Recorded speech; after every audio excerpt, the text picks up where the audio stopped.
पियाज नींदियो गर्मी से हमारा घाम छुटइयो दियो न पंखा कीनियो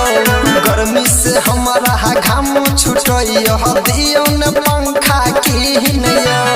अब गेल गर्मी के दिनियो होय छै न राजा जी नींदियो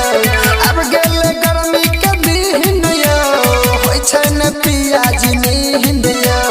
गर्मी से हमारा घाम छुटइयो दियो न पंखा कीनियो गर्मी से हमारा घाम छुटइयो दियो न पंखा कीनियो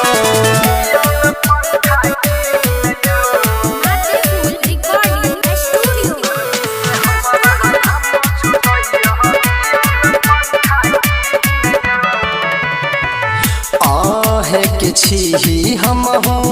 दुलारी सजान यो लियो बात एगो हमर मान यो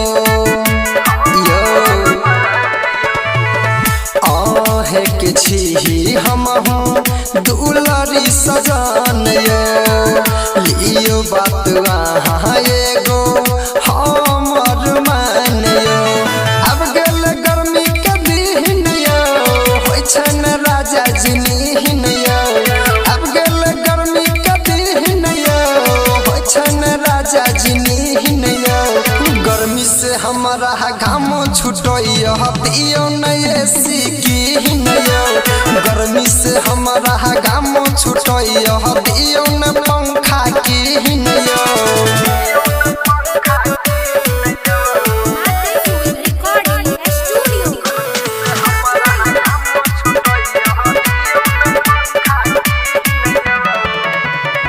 सजनिया के हरदम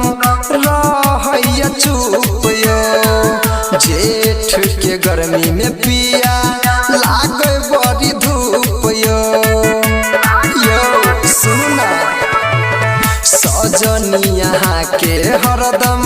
रहैया चुप यो जेठ के गर्मी में पिया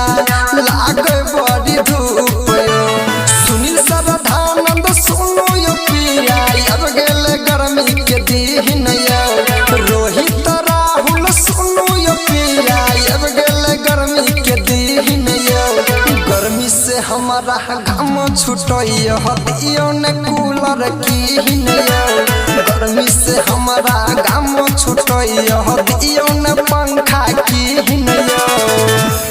मिक्स बाय सुनील राजा।